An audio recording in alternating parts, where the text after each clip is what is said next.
హరి ఓం శ్రీగురుభ్యో నమః. శుక్లాంబరధరం విష్ణుం శశివర్ణం చతుర్భుజం ప్రసన్నవదనం ఛాయే సర్వవిఘ్నోపశాంతయే సదాశివసమారంభం శంకరాచార్యమధ్యమాం అస్మదాచార్యపర్యంతం వందే గురుపరంపరాం. ఓం శ్రీకృష్ణ పరబ్రహ్మణే నమః. శ్రీమద్భగవద్గీత అదః పంచమోధ్యాయః కర్మ సన్యాసయోగః. ఈవేళ 5వ అధ్యాయం 27వ శ్లోకం. స్పర్శాన్ కృత్వా బహిర్బాహ్యాన్ స్వచక్షుర్చైవాంతరే భ్రువోః ప్రాణాపానౌ సమౌ కృత్వా నాసాభ్యంతచారిణౌ యతేంద్రియమనో బుద్ధిః మునిర్మోక్షపరాయణః విగతేశ్చ భయక్రోధో యః సదా ముక్త ఏవ సః.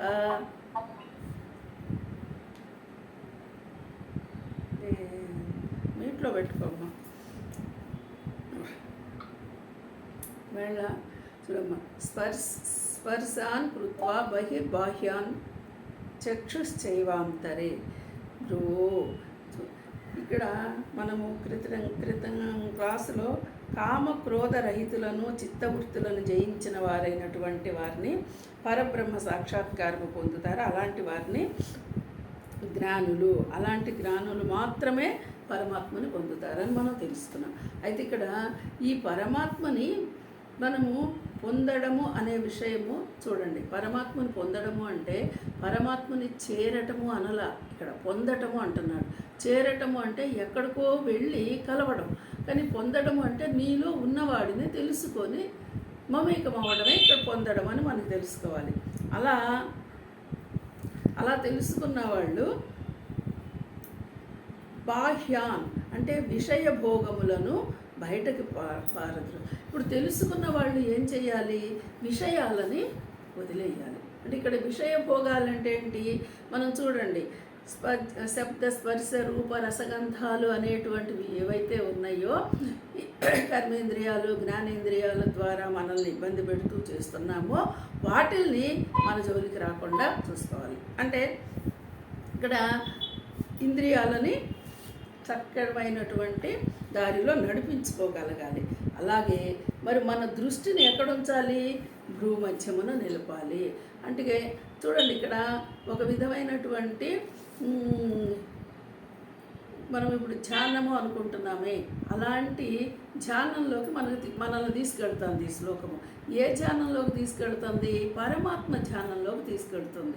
నీలోనే ఉన్న పరమాత్మను గుర్తించగలిగినప్పుడు ఆ పరమాత్మను పొందిన నీవు పరమాత్మతోనే ఆనందం పొందాలి. అంటే ఇక్కడ సచ్చిత్ ఆనందం అన్నామే, ఆ ఆనందాన్ని నువ్వు అనుభవించాలి అంటే ఇక్కడ నీ దృష్టిని భ్రూమధ్యమున నిలిపి నాసికారంధ్రంలో ఎందు సంచరించుతున్న ప్రాణవాయువులను సమంగా చేసి, అంటే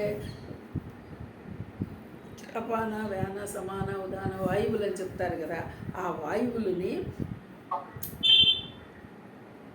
సమానమైనటువంటి పద్ధతిలో నడిపించాలి. అంటే ఇక్కడ చూడండి, మనము ఉచ్ఛ్వాస నిశ్వాసలని, తర్వాత ప్రాణాయామం అని పేర్లు రకరకాలుగా చెప్తారు కదా.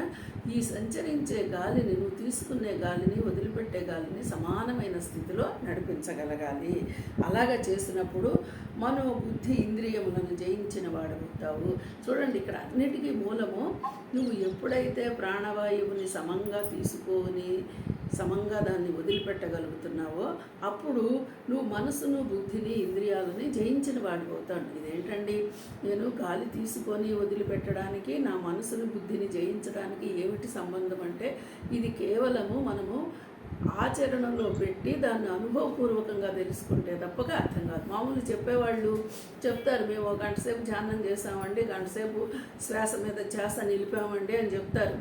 కానీ అది మాట వరకే సరిపోతుంది.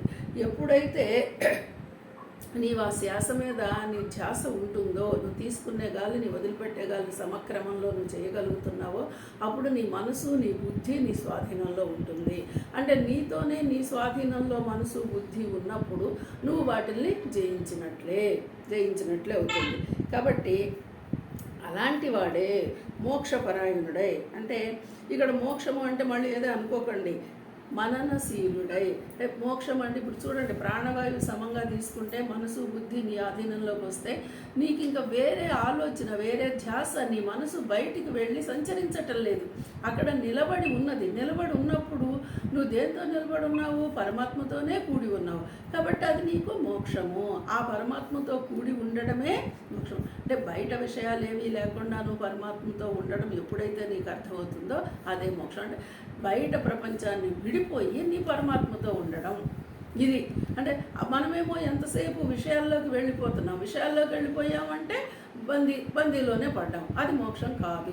అంటే విషయాలను వదిలిపెట్టడమే మోక్షం అయినప్పుడు ఆ విషయాలను వదిలిన వాడు ఎక్కడుంటావా అంటే పరమాత్మే. ఆ భావనతోనే ఉండాలి. అలాంటి వాడే మోక్షం కలిగిన వాడవుతాడు.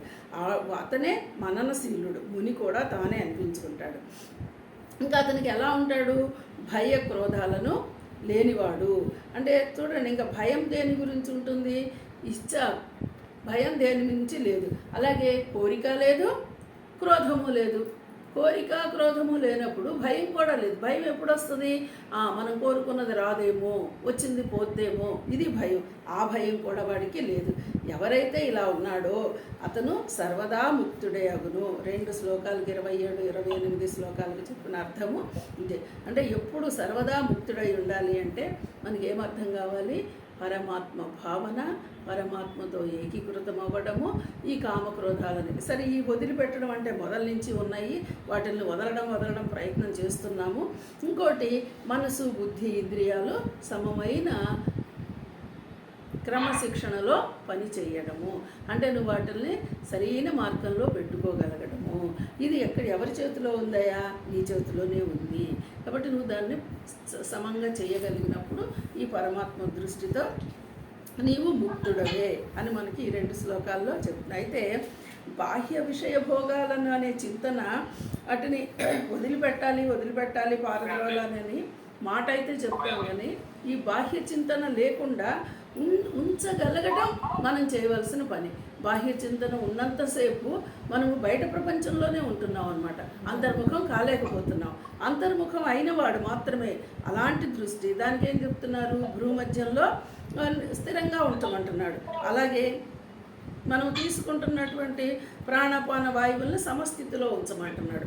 ఈ ప్రక్రియల ప్రభావం వల్ల మనసు బుద్ధి ఇంద్రియములు సాధకుల వశములోకి వచ్చును అని చెప్తున్నారు. అంటే మాటకైతే వస్తుంది అని చెప్తున్నారు, కానీ దీన్ని మనము సాధన చేస్తే కదా ప్రాక్టికల్గా మనకు అనుభవంలోకి రావాలి. ప్రాక్టికల్గా అనుభవంలోకి రావాలి అంటే 1కి 4 సార్లు శ్లోకాన్ని మళ్ళీ అధ్యయనం చేయటం, అక్కడ చెప్పిన పదాలకు అర్థాన్ని మనం చక్కగా గమనించుకొని దాన్ని చేసి ఆ విధంగా ఉన్నవాడు మోక్షాన్ని పొందుతాడయ్యా. ఇలాంటి వాడికి ఎలాంటి భయము లేదు, క్రోధము లేదు. ఇంకా ఈ సంఘము ఇది చుట్టూ ఉన్నవి ఎన్ని కూడా పట్టించుకోడు. హాయిగా ప్రశాంతంగా పరమాత్మతోనే ఏకీకృతమై ఉంటాడు, అంతర్ముఖమై. ఇలాంటి వాడే ముక్తుడు అని చెప్తున్నాడు. సో ఇలా ఉండడానికి ప్రయత్నము చేసినప్పుడు బాహ్యంగా మనకు వచ్చే సమస్యలు కూడా వాటికై అవే విడిపోతాయి. దానికోసం ప్రత్యేకమైనటువంటి శ్రమ పడవలసిన అవసరం అయితే లేదు అని మనకి ఈ శ్లోకంలో అర్థమవుతున్నాయి. హరి ఓం. నేను కొంచెం